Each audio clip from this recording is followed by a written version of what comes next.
जय हिंद साथियों, स्वागत है आप सभी का आपके अपने YouTube चैनल अभ्यास गंगा में। आज की क्लास में हम बात करने वाले हैं हिंदी साहित्य के 50 ऐसे प्रश्न जो बार बार एग्जाम में पूछे जाते हैं। यह क्लास सभी प्रतियोगी परीक्षाओं के लिए महत्वपूर्ण है। तो चलिए क्लास को स्टार्ट करते हैं। और आज का हमारा पहला क्वेश्चन है कि प्रकृत के सुकुमार कवि किसे कहा जाता है। अगर हम बात करें प्रकृत के सुकुमार कवि की, तो सुमित्रानंदन पंत को प्रकृत का सुकुमार कवि कहा जाता है, इसलिए हमारा ऑप्शन बी सही हो जाएगा। सुमित्रानंदन पंत से 2-3 क्वेश्चन अक्सर एग्जाम में पूछे जाते हैं। पहला क्वेश्चन कि हिंदी साहित्य का पहला ज्ञानपीठ पुरस्कार किसे दिया गया था, तो आपको याद रखना है सुमित्रानंदन पंत को। और दूसरा क्वेश्चन पूछा जाता है कि सुमित्रानंदन पंत को किस रचना के लिए ज्ञानपीठ पुरस्कार मिला था, तो यह भी आपको याद रखना है कि चिदम्बरा रचना के लिए सुमित्रानंदन पंत को ज्ञानपीठ पुरस्कार दिया गया था। और कब दिया गया था, तो 1968 में। कब दिया गया था, 1968 में। अगले क्वेश्चन की बात करते हैं और अगला क्वेश्चन है कथा सम्राट किसे कहा जाता है। बात करें कथा सम्राट की, तो कथा सम्राट या उपन्यास सम्राट मुंशी प्रेमचंद को कहा जाता है। किसे कहा जाता है, मुंशी प्रेमचंद को, इसलिए हमारा ऑप्शन ए सही हो जाएगा। प्रेमचंद की कुछ रचनाएं जो एग्जाम में बहुत ज़्यादा पूछी जाती हैं, उनको आपको याद रखना है।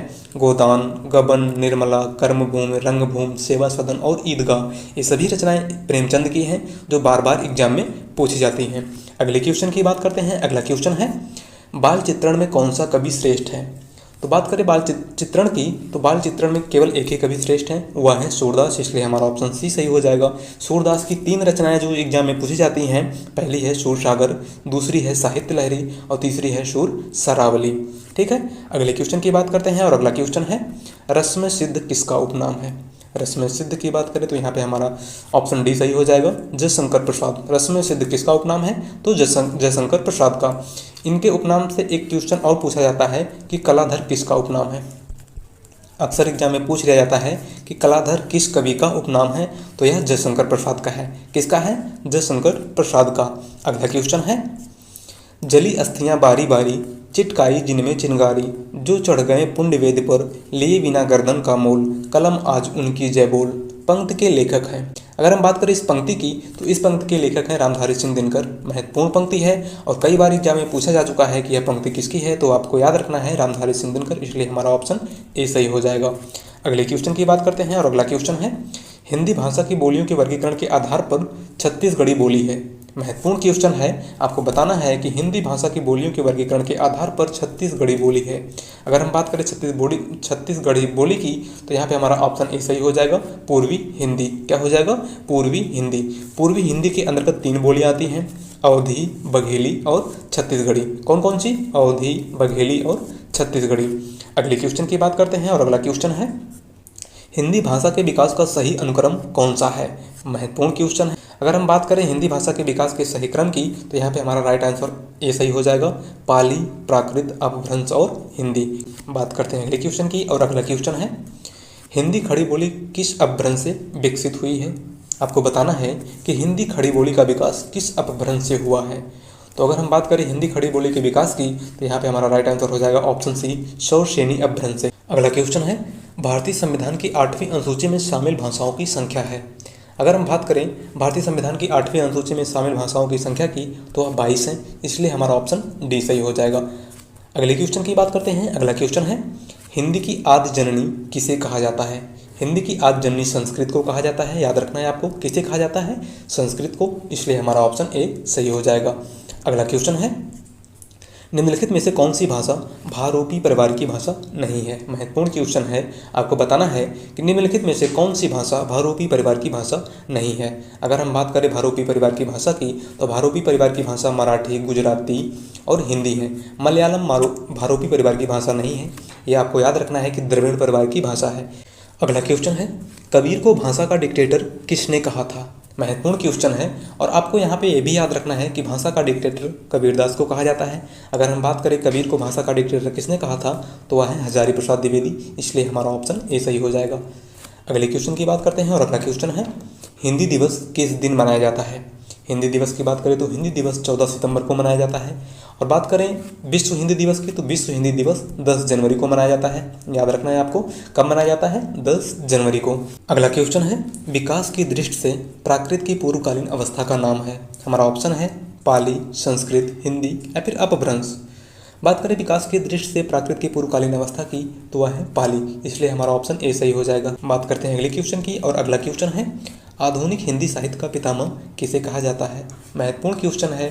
आधुनिक हिंदी साहित्य का पितामह भारतेंदु हरिश्चंद्र को कहा जाता है, इसलिए हमारा ऑप्शन बी सही हो जाएगा। याद रखिएगा, आधुनिक हिंदी साहित्य का पितामह किसे कहा जाता है, तो भारतेंदु हरिश्चंद्र को। बात करते हैं अगले क्वेश्चन की, और अगला क्वेश्चन है ठेठ हिंदी का ठाठ किसकी रचना है। अगर हम बात करें ठेठ हिंदी के ठाठ के लेखक की, तो वह है अयोध्या सिंह उपाध्याय हरिओद, इसलिए हमारा ऑप्शन ए सही हो जाएगा। अगले क्वेश्चन की बात करते हैं। अगला क्वेश्चन है बिसल देव रासो के रचयिता है। महत्वपूर्ण क्वेश्चन है, कई बार एग्जाम में पूछा जा चुका है। आपको बताना है कि बिसल देव रासो के लेखक यानी कि रचयिता कौन है। बात करें बिसल देव रासो के लेखक की, तो वह है नरपतनाल। क्या हो जाएगा, नरपतनाल, इसलिए हमारा ऑप्शन सी सही हो जाएगा। अगला क्वेश्चन है खड़ी बोली हिंदी में सर्वप्रथम रचना करने वाले कवि का नाम है। यहाँ पे आपको याद रखना है कि खड़ी बोली हिंदी में सर्वप्रथम रचना करने वाले कवि अमीर खुसरो हैं, इसलिए हमारा राइट आंसर ऑप्शन बी हो जाएगा। अगले क्वेश्चन की बात करते हैं, और अगला क्वेश्चन है अजातशत्रु किसकी रचना है। महत्वपूर्ण क्वेश्चन है, कई बार एग्जाम में पूछा गया है कि अजातशत्रु के लेखक कौन है। यहाँ पे आपको याद रखना है जयशंकर प्रसाद। अजातशत्रु किसकी रचना है, तो जयशंकर प्रसाद की। बात करते हैं अगले क्वेश्चन की, और अगला क्वेश्चन है आधुनिक हिंदी गद्य का जन्मदाता किसे कहा जाता है। तो बात करें आधुनिक हिंदी गद्य का जन्मदाता की, तो भारतेंदु हरिश्चंद्र को कहा जाता है। किसे कहा जाता है, भारतेंदु हरिश्चंद्र को। अगला क्वेश्चन है इनमें से कौन भक्तिकाल का कवि नहीं है। महत्वपूर्ण क्वेश्चन है, आपको बताना है कि इन चारों में से कौन ऐसा कवि है जो भक्तिकाल से संबंधित नहीं है। तो यहाँ पे हमारा राइट आंसर हो जाएगा ऑप्शन डी, अमीर खुसरो। अमीर खुसरो का संबंध आदिकाल से है, न कि भक्तिकाल से। अगला क्वेश्चन है सुदामा चरित किसकी रचना है। बात करें सुदामा चरित और ध्रुव चरित की, तो यह नरोत्तम स्वामी की रचना है, इसलिए हमारा ऑप्शन बी सही हो जाएगा। अगले क्वेश्चन की बात करते हैं। अगला क्वेश्चन है हिंदी कविता को छंदों की परिधि से मुक्त कराने वाले कवि कौन थे। तो वह थे क्रांतिकारी कवि सूर्यकांत त्रिपाठी निराला। आपको याद रखना है कि हिंदी कविता को छंदों की परिधि से मुक्त कराने वाले कवि सूर्यकांत त्रिपाठी निराला थे। अगला क्वेश्चन है ज्ञानपीठ पुरस्कार पाने वाले हिंदी के प्रथम साहित्यकार हैं। महत्वपूर्ण क्वेश्चन है, कई बार एग्जाम में पूछा जा चुका है, तो आपको याद रखना है कि ज्ञानपीठ पुरस्कार पाने वाले हिंदी के प्रथम साहित्यकार सुमित्रानंदन पंत हैं, इसलिए हमारा ऑप्शन ए सही हो जाएगा। सुमित्रानंदन पंत को चिदम्बरा रचना के लिए, किस रचना के लिए, चिदम्बरा रचना के लिए 1968 में हिंदी साहित्य का पहला ज्ञानपीठ पुरस्कार दिया गया था।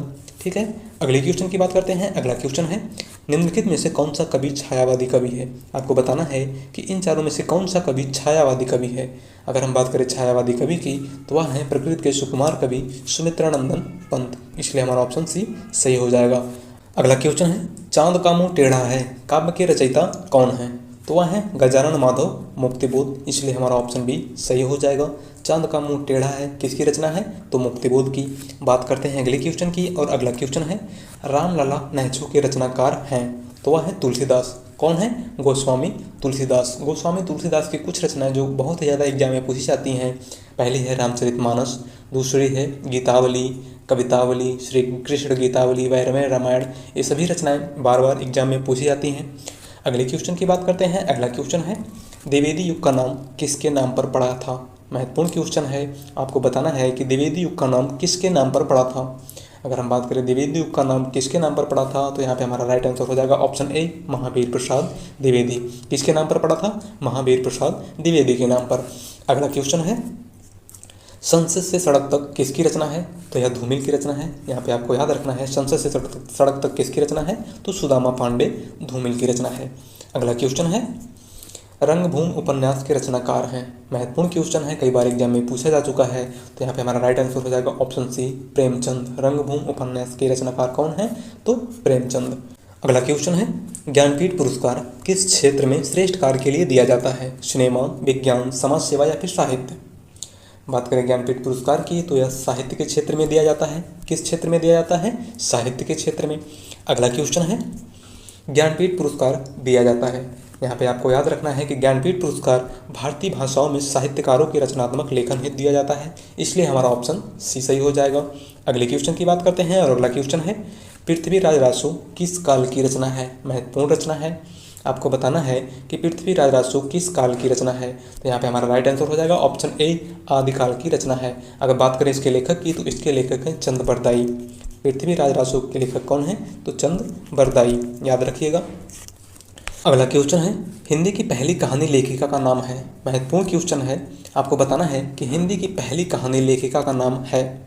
अगर हम बात करें हिंदी की पहली कहानी लेखिका की तो वह है बंग महिला। क्या हो जाएगा? बंग महिला, जिन्हें राजेंद्र बाला घोष के नाम से भी जाना जाता है। किस नाम से जाना जाता है?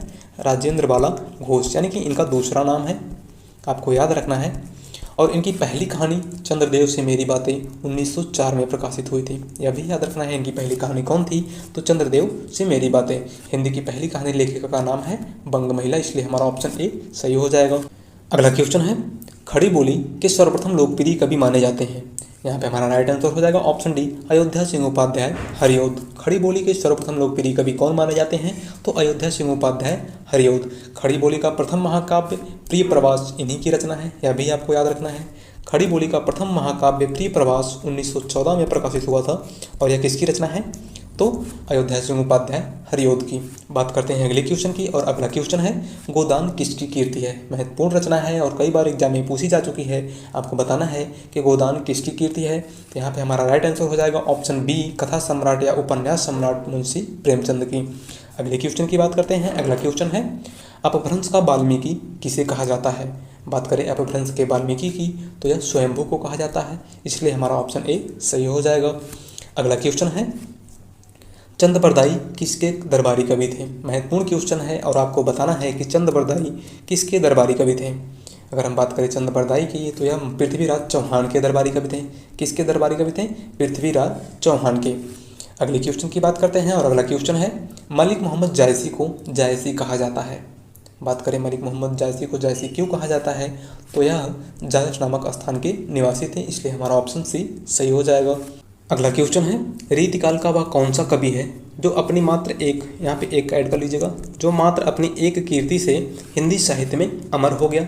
हमारा ऑप्शन है केशवदास, मतिराम, बिहारी या फिर देव। तो ऐसा केवल एक ही कवि है जो हिंदी साहित्य में अपनी एकमात्र रचनाओं से हमेशा के लिए अमर हो गया है, वह है बिहारी। और बिहारी की एकमात्र रचना है बिहारी सस्सई, इसको आपको याद रखना है। बिहारी सस्सई किसकी है? तो बिहारी की है, नाम से ही याद हो जाएगा।